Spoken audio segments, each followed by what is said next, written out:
युद्ध समाप्त हो गया, रावण मारा गया और सीता जी को रावण की कैद से छुड़ा लिया गया। जब सीता जी वापस लौटी तो श्री रामचंद्र जी ने सीता जी की अग्नि परीक्षा ली। ये क्रिया कई लोगों की उपस्थिति में हुई। सीता जी अग्नि परीक्षा में सफल हुई।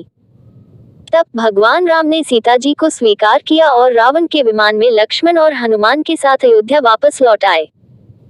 एक दिन जब राम अयोध्या में विचरण कर रहे थे, तब उन्होंने एक धोबी को अपनी पत्नी के साथ झगड़ा करते सुना, क्योंकि वह अपने पति की सहमति के बिना घर छोड़कर चली गई थी। धोबी ने अपनी पत्नी को ये कहते हुए स्वीकार करने से इनकार कर दिया कि वह श्री राम जैसा मूर्ख नहीं है, जिसने सीता को 12 वर्ष तक लंका में अपने पति राम के बिना अन्य व्यक्ति रावण के साथ रहने के बावजूद भी स्वीकार किया।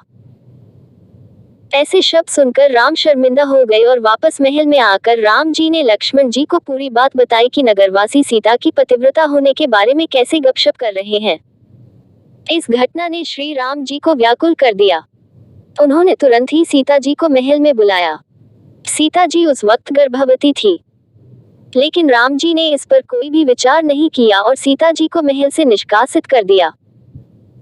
सीता जी द्वारा कई बार विनती करने के बाद भी राम जी ने कोई मानवीय व्यवहार संवेदनशीलता नहीं दिखाया। इस घटना के उपरांत सीता जी ने अपना शेष जीवन वनवास में व्यतीत किया।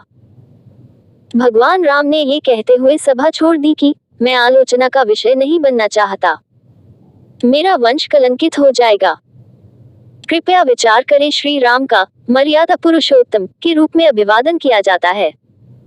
श्री राम ने सीता जी की अग्नि परीक्षा ली थी, बावजूद इसके कि वो सफल हुई। श्री राम जी ने उन्हें धोबी के व्यंग्य करने की वजह से जब वह गर्भवती थी, तब महल से निष्कासित कर दिया। श्री राम एक राजा कहलाने लायक भी नहीं थे, और हम सच्चे आध्यात्मिक ज्ञान की कमी के कारण युगों से उन्हें भगवान मान रहे हैं। जब वह अपने निर्णय पर अडिग नहीं रह सके तो उन्हें अग्नि परीक्षा के नाटक की क्या आवश्यकता थी। ये तथाकथित मर्यादा पुरुषोत्तम श्री राम का बेहद शर्मनाक कृत्य था। इसका उल्लेख सूक्ष्म वेद में किया गया है। गोरख से ज्ञानी घने, सुखदेव जति जहान, सीता सी बहु भार्या, संत दूर स्थान। गोरखनाथ जैसे कई बुद्धिमान पुरुष आसानी से मिल सकते हैं। इसी प्रकार जति पुरुष और सीता जैसी सती महिलाएं भी बहुत आसानी से पाई जा सकती हैं, लेकिन सच्चे संत का मिलना दुर्लभ है। ये ब्रह्म काल का एक विशाल जाल है जिसे साधकों को समझने की आवश्यकता है। सूक्ष्म वेद में बताया गया है, लोक लाज मर्याद जगत की तरन जो छोड़ बगावे, कामनी कनक जहर कर जाने वो शहरगमपुर जावे, जब कोई राम भगत गत पावे। साधकों को सलाह है कि उन्हें जगत की झूठी मर्यादाओं को त्याग कर अपने आत्म कल्याण पर ध्यान केंद्रित करना चाहिए और सच्चे संत के बताए अनुसार भक्ति करनी चाहिए, जिससे वह अमलोक की प्राप्ति कर आदि राम को पा सके।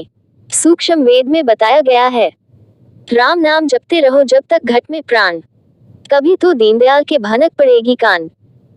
केवल सच्चे संत यानी सद्गुरु ही आत्माओं को इस तरह के दुख से उभारने में मदद करते हैं और मोक्ष प्राप्ति के लिए सही तरीका बताते हैं। इसलिए विश्वास के साथ आदि राम की भक्ति अंतिम श्वास तक करें। एक दिन वह निश्चित रूप से आशीर्वाद देंगे और अपने प्रिय भक्त की आत्मा को राहत देंगे और सतलोक ले जाएंगे।